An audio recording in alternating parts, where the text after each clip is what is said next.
when sometimes I feel despair, I just see what's happening with young people all across the country and the talent and the voice and the sophistication that they're displaying. And it makes me feel optimistic.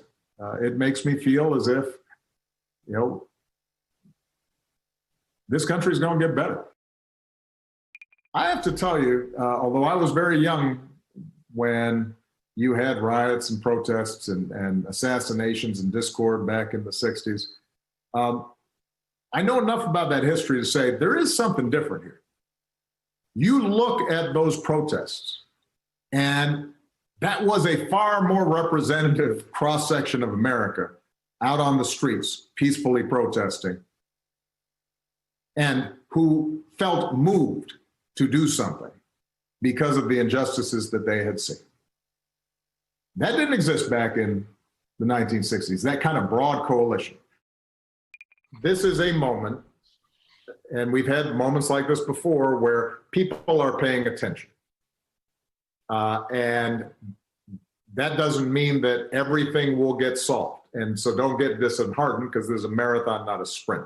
But the fact that people are paying attention provides an opportunity to educate, activate, mobilize, and act. And I hope that we are able to seize this moment. Former President Barack Obama taking part in a virtual town hall yesterday, his first on-camera remarks since national protests broke out over the death of George Floyd in Minneapolis. Joining us now, former senior advisor to President Barack Obama, Valerie Jarrett, and the president of Color of Change, Rashad Robinson. Good morning. It's good to see you both. Valerie, I'll begin with you. I was talking in our last hour with Reverend Sharpton, and I asked him what hope he has. Does this time feel different? And he said absolutely it does, that he feels more hopeful now than he has in the wake of the many other deaths we've seen in the last several years, because of exactly what President Obama just spoke to, that broad coalition of people across age groups, across races in this country that is now out in the streets. The president, as you know better than anyone, has been selective in the moments he's picked to go out and speak publicly. Why did he want to speak out yesterday? Well, good morning, Willie. And first, let me say, since this is the day that George Floyd's funeral will be held, that my condolences go out to his family. But I think in the words of his daughter, his 6-year-old daughter yesterday, she said, "My daddy has changed the world." And I think that's right. This week has been an inflection point, and my hope is that it is the beginning of a turning point. I think what President Obama was trying to communicate yesterday is that this is different. We have demonstrations in all 50 states, people of all races, people of all ages. In fact, the world is demonstrating, looking to the United States to be that beacon of hope that we have always been, and we have disappointed them. And so, seizing upon this opportunity, President Obama initially said, look, mayors, we provided you with a report when I was in office. It is a guideline of how to bridge this gulf between police and communities of color. Commit that you will look at your use of force policies and work with the community over the next 60, 90 days and figure out what you can do differently. And the good news, Willie, is that there are examples of cities around the country who have been implementing those that important task force report. And so we know what needs to be done. The only question is there the political will? And when we have this much pressure coming from peaceful demonstrations and so many activists who are committed to the long haul, this is a marathon, it is not a sprint. That's what gives me reason to be hopeful. And I am old enough to remember the civil rights movement, and this does feel different. Rashad, your group, Color of Change, organized that town hall with President Obama. Also, we saw Attorney General Eric Holder there as well. On the policy level, what did you hear from President Obama yesterday that lines up with where you are, and real practical changes that could be implemented inside police departments across the country?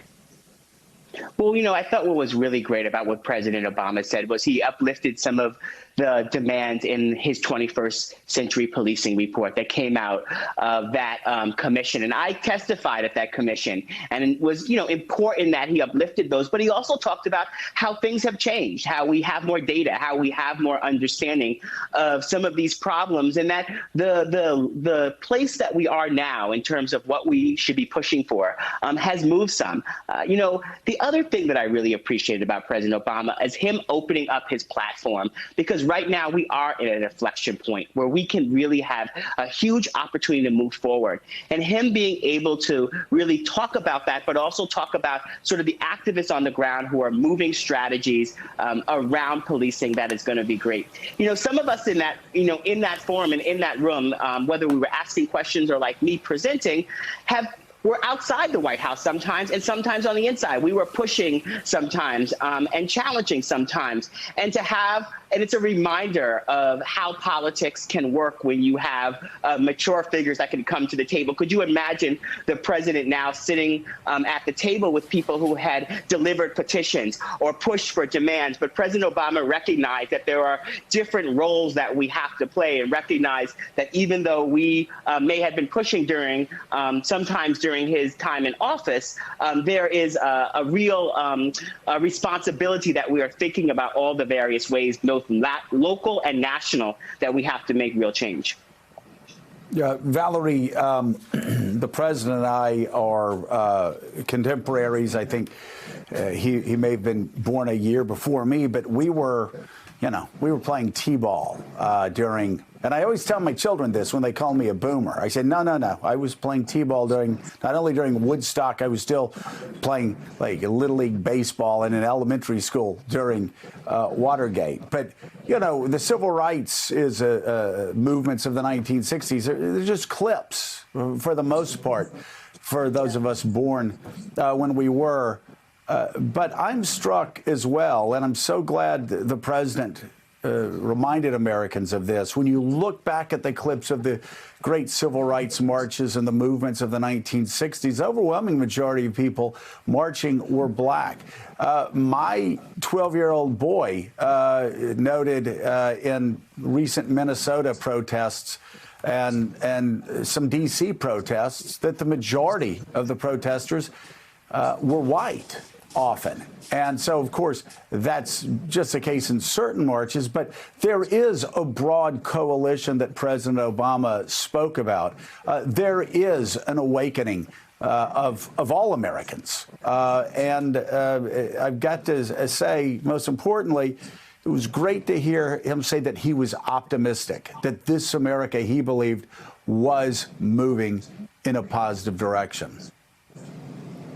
Joe, you're absolutely right. And as I mentioned, all 50 states. Look, one of my colleagues, a young white guy from Minneapolis, he was out in front of the White House earlier this week, right at the time when the police forcibly removed a peaceful demonstration. And he was scared. And here he is, a young person, and I'm trying to explain to this white guy, who I'm so glad is out there on the front lines protesting, adding his voice to the need for change, to the need to make sure that our justice system is actually just. If we want to say that we're about rule and order, then rule and order has to work for everybody. It has to be equitable. And the black community cannot solve this problem by itself. We need allies from all walks of life understanding it. And I think the fact that these protests have now continued for going on 9 days, that the vast majority of them, Joe, are peaceful, and that people are communicating with the police. I mean, part of what has given me hope are these snippets from police officers who are kneeling with marchers, marching with marchers, taking off their helmets and their protective gear, realizing that this bond of trust works both ways, and actually listening to one another. And if we can keep that momentum up, and it's hard to keep it up, because when the press goes away, oftentimes, that builds the momentum. And that's another thing that's different from the 60s, Joe, is that this is being covered 24/7. Social media is going viral with all kinds of messages, and that helps build the momentum as well. Thanks for checking out MSNBC on YouTube, and make sure you subscribe to stay up to date on the day's biggest stories. And you can click on any of the videos around us to watch more from Morning Joe and MSNBC. Thanks so much for watching.